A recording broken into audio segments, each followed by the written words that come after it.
देखिए, कल मैंने एक बहुत ही अच्छा कोट पढ़ा, luck is believing that you are lucky. देखिए, ये प्रश्न कई बार हमारे जीवन में और हमारे मन में आता है। 50% लोग ये मानते हैं कि सब कुछ लक है और बाकी 50% लोग ये मानते हैं कि लक जैसा कुछ नहीं होता।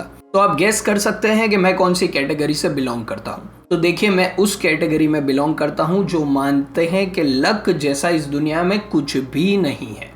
देखिए, मेरी लाइफ में मैंने अभी तक जो भी अचीव किया है उसमें कई लोगों का हाथ है, कई लोगों का कंट्रीब्यूशन है, चाहे वो मेरे पेरेंट्स हो, ग्रैंड पेरेंट्स हो, फैमिली हो, प्लस मेरी लाइफ में जो जो अपॉर्चुनिटीज़ आई और जो अपॉर्चुनिटीज़ मैंने ली और जो अपॉर्चुनिटीज़ मैंने एक्सेप्ट नहीं की, तो उसकी वजह से मेरा एक पाथ ऑफ लाइफ चला। अच्छा, इस जर्नी में काफ़ी फेलियर्स भी आए और एक बहुत बड़ा फेलियर कल ही हुआ।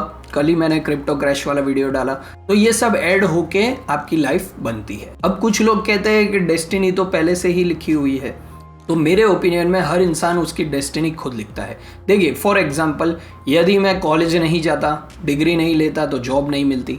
अच्छा, जॉब नहीं मिलती तो मैं पीएचडी के लिए पैसा इकट्ठा नहीं कर पाता, पीएचडी नहीं कर पाता। अच्छा, पीएचडी करते करते ये यूट्यूब चैनल शुरू नहीं करता तो आज मैं आपके सामने नहीं होता। तो हर स्टेज पे मैंने एक चॉइस ली कि मुझे ये करना है, ये चीज़ मुझे पसंद है और दुनिया चाहे कुछ भी क्यों ना कहे, पर मुझे जो पसंद है वो मैं करूँगा। तो ये एक और चॉइस हो गई। तो अब लक क्या है? देखिए, इंडिया जैसे कंट्री में आप यदि रहते हैं तो लक ये है कि आप जो काम करने निकले वो काम हो जाए। मैं तो उसी को सबसे लकी कंसिडर करता हूँ कि जहाँ मैं डिग्री लेने गया तो वहाँ मेरी डिग्री हो गई, जहाँ मैंने कैफ़े ओपन किया वहाँ कैफ़े ओपन हो गया, जहाँ मैंने यूट्यूब चैनल शुरू किया तो वो यूट्यूब चैनल शुरू हो गया। अब दूसरा एक बहुत बड़ा फैक्टर है लक का, और वो है being at the right place at the right time. For example, KGF के हिंदी डब वर्जन के लिए एक वॉइस एक्टर चाहिए था जिनकी वॉइस यश के साथ मैच हो, और वो एक्टर है सचिन गोले। यस, जिनको नहीं पता, केजीएफ का हिंदी वर्जन में यश की वॉइस नहीं है, सचिन गोले की वॉइस है। और काफ़ी उन्होंने साउथ की पिक्चरों को हिंदी में डब किया है। तो ये है उनका हार्डवर्क, डेडिकेशन, और ये है उनका करियर।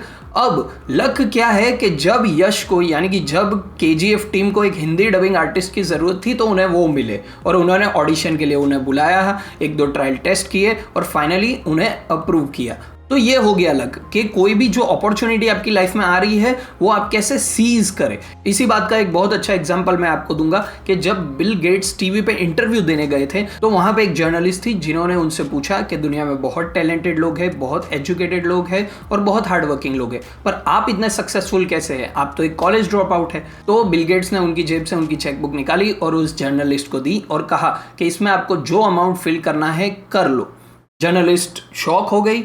एक दो मिनट उसने सोचा और फिर कहा कि नहीं नहीं, रहने दीजिए, मुझे ये पैसा नहीं चाहिए। तो बिल गेट्स ने चेकबुक वापस ली और अपनी जेब में रख दी और कहा कि see, I never waste opportunities like this in my life. यानी कि मैं मेरी लाइफ में ऐसे मौके नहीं गंवाता और इसीलिए मैं आज इतना सक्सेसफुल हूँ। देखिए, जब बिल गेट्स बड़े हो रहे थे तो ऑलरेडी उनके पास सुपर कंप्यूटर था, ऑलरेडी वो एक अच्छे बैकग्राउंड से बिलोंग करते थे, और कई साल पहले उन्हें एक प्रिविलेज चाइल्ड भी कहा गया था कि बहुत प्रिविलेज थी, बहुत नसीब वाले थे। पर इसका ये मतलब नहीं है कि उन्होंने जो लाइफ में अचीव किया उसको आप डिस्कार्ड कर सकते हैं, आप उसको बिल्कुल नहीं हटा सकते। क्यों? क्योंकि उनकी वजह से आज हर एक इंसान माइक्रोसॉफ्ट यूज कर पा रहा है और हमारे लैपटॉप्स, कंप्यूटर्स, फोन्स में उनके सॉफ्टवेयर की बहुत बड़ी देन है। चलिए और एक एग्जांपल देखते हैं कि जब स्टीव जॉब्स, जो एप्पल के फाउंडर हैं, जब उनके ऑफिस में जा रहे थे एलिवेटर से ऊपर के फ्लोर पे, तो उन्हें एक न्यू रिक्रूट, यानी कि जो बंदा पहले दिन इंटरव्यू देने आया है, वो एलिवेटर में मिला। तो स्टीव जॉब्स वहाँ खड़े थे और जॉब अप्लाई करने के लिए जो न्यू कैंडिडेट आया वो भी लिफ्ट में उन्हीं के साथ था, और टॉप फ्लोर आया और स्टीव जॉब्स निकल गए और वो कैंडिडेट भी निकल गए। अब बाद में वो कैंडिडेट सिलेक्ट हुआ या नहीं हुआ वो स्टीव जॉब्स को नहीं पता, पर स्टीव जॉब्स ने कई साल बाद ये कहा कि उस बंदे ने एक opportunity of a life time miss कर दी।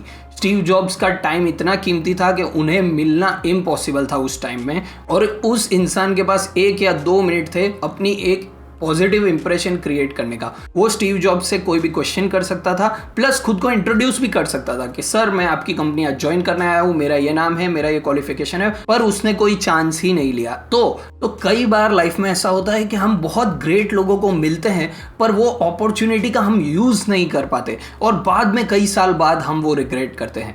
इसीलिए बाय लक यदि आप किसी ग्रेट इंसान को मिल भी ले, पर यदि वो अपॉर्चुनिटी का आपको सही यूज करना नहीं आ रहा तो भी आप लाइफ में कुछ नहीं कर पाएंगे।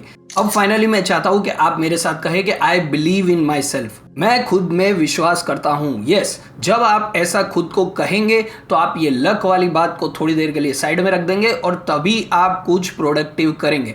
तो every day you have to believe in yourself, और आप माने या ना माने, आपके दिल में, आपके मन में आप जानते हैं कि आपको लाइफ में क्या करना है और आपको कहाँ पहुंचना है, और खुद को रोकिए मत। अगर आप सक्सेसफुल हो गए तो कह देना दुनिया को कि आप लकी थे, और यदि आप फेल हो गए तो वो सब डेस्टिनी पे डाल देना, ठीक है। उसी के साथ आज का वीडियो समाप्त। All the best, bye.